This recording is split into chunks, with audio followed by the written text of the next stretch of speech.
Hello, I'm Yair, Director of Global Affairs at Shiva Medical Center in Israel. As a member of the IHF Innovation Hub Steering Committee, I really enjoyed reviewing some of the 112 applications to this year's hub. Hearing the Innovation Ignite talks from top-scoring innovators during the World Hospital Congress in Rio de Janeiro, the presentation that caught my interest was the one presented by Dr. Rafael of ULS Santa Maria, Portugal, talking about AI-powered screening and monitoring circuits in ophthalmology. I found this innovative technology in screening and detection of glaucoma offering significant benefits in both the short and long term. Using camera already deployed in primary care settings, combined with an AI algorithm, it offers advantages such as improving accuracy, increasing efficiency, improving early detection, and cost effectiveness. I believe this AI-powered innovation represents a significant advancement in ophthalmology and have the potential to revolutionize glaucoma management. Thank you.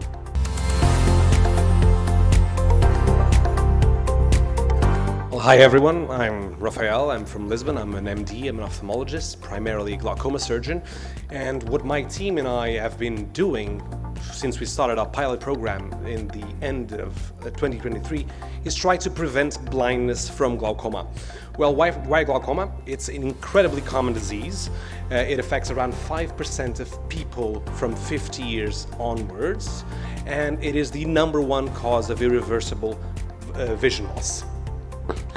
And the majority of patients with glaucoma are undiagnosed. When I mean majority, I mean more than 50% of cases are projected to be undiagnosed, just roaming around in the streets, not knowing that they have a potentially disabilitating disease. But why haven't we doctors been able to prevent and tackle this problem within the current clinical landscape?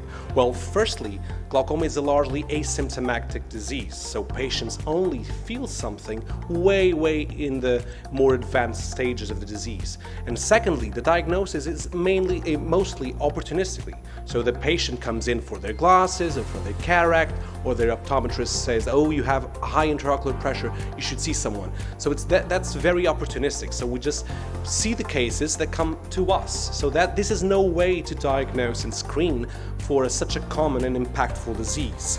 And this is why a third of patients, when they present too late. They present at the advanced stages where there's little to nothing that we can do either medically or surgically. And plus, the diagnostic circuit is very costly. It costs around 150 euros per patient just for the testing. It is very time consuming and very resource heavy because you have to have experienced technicians, you have a circuit mounted, you need to have doctors to validate the results. So when we started doing in our pilot program at the end of 2023 is call up everyone in our local Lisbon area from 55 to 65 years of age, and we call them up to their local health centers, which in our health system, that's where the GP or the family doctor works. In every one of those centers, there's already a camera that's been set for a decade that can take a picture of the back part of the eye. That camera has been there because it's part of the nationwide effort to screen for diabetic retinopathy. It's very common in a lot of places.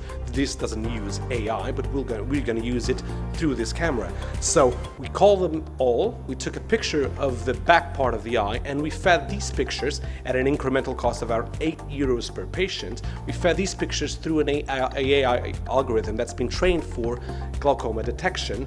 We are fortunate to work with our industry partners, which are Mona Health from Belgium, to develop this AI algorithm.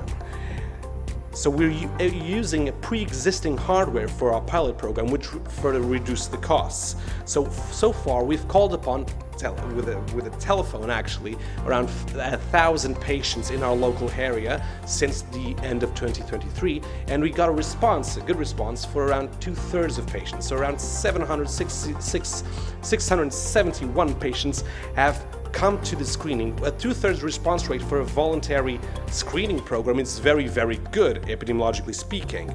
And around 12% of these cases were positive. So the AI told us that we should do further testing on these 12%, whereas on the other 88, yes, 88, they should go home and just come back in 2 years or something.